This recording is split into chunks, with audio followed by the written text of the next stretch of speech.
ఏదైనా వాక్య ధ్యానం కొరకు సామ్స్ 12 5th స్టాంజా 12వ కీర్తన 5వ చరణంలో రాయబడిన ఆఖరి వాక్యాన్ని చదువుకుందాం.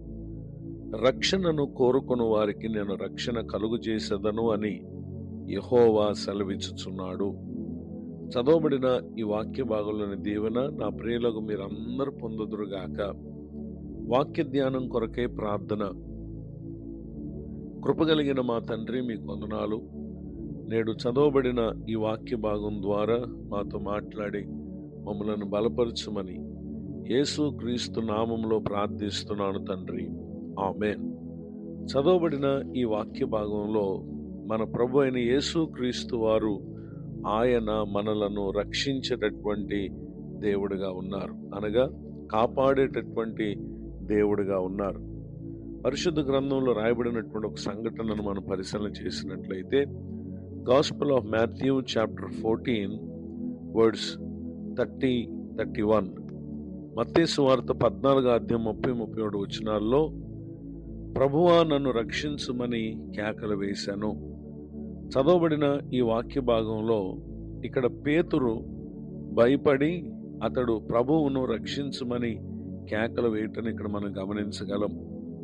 పేతురు అతడు యేసుక్రీస్తు ప్రభు నీళ్ల మీద నడిచి వచ్చుట చూచి, ప్రభువా నీవే అయితే నీళ్ల మీద నడిచి నీ యొద్దకు వచ్చుటకు నా సెలవు ఇమ్మని ఆయన అనగా, ప్రభువా రమ్మనగానే పేతురు దోణి దిగి యేసునొద్దకు వెళ్ళుటకు నీళ్ల మీద నడిచాడు. వెళుతూ ఉన్నటువంటి పేతురు గాలిని చూచి, అనగా అక్కడ పరిస్థితుల వైపు చూచి అతడు భయపడి మునిగిపోసాగెను అనేటటువంటి విషయాన్ని ఇక్కడ మనం చూస్తూ ఉన్నాం.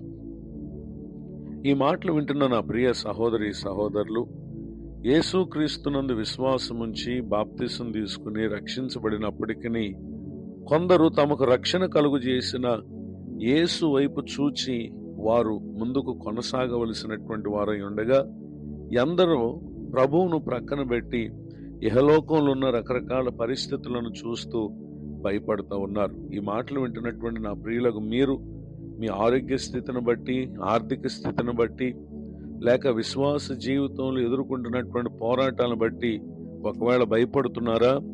ఆ భయం మనలను విశ్వాస జీవితం నుండి లోకంలో మునిగిపోవటానికి, పాపంలో కలిసిపోవటానికి అవి కారణాలు గనుక ఎంతమాత్రం భయపడక నాడు పేతురు ప్రభువును రక్షించమని కేకలు వేసినట్లు విశ్వాసంతో గనుక మనం ప్రభువును వేడుకుంటే నాడు పేతురును చేయి పట్టుకుని ఆయన ఏ విధముగా రక్షించారో నిశ్చయముగా ఇహలోకంలో ప్రభు కొరకు నడవటం అది మనకు కష్టతరమైన పనియే. కానీ యేసు వైపు చూచుచూ నడిచినప్పుడు ఎంత మాత్రము లోకంలో మునిగిపోవటానికి, లోకాచారాల్లో మనం కలిసిపోవటానికి అవి ఎంత మాత్రం కారణం కాదు గనుక విశ్వాసులైనప్పటికీ ఏ విషయాల్లో భయంతో, దిగులుతో, చింతతో, వేదంతో ఉన్నారో ఈ దినం మనకు ఉన్నతమైనటువంటి మార్గంలో నడవటానికి గొప్ప అవకాశాన్ని కలుగు చేసిన యేసు వైపు మాత్రమే చూస్తూ మనం ప్రయాణం చేస్తే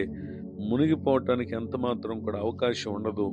నిశ్చయంగా మనం చేరవలసినటువంటి గమ్యాన్ని మనం చేరుకుంటానికి పరిశుద్ధాత్మ దేవుడు మనకు సహాయం చేస్తారు.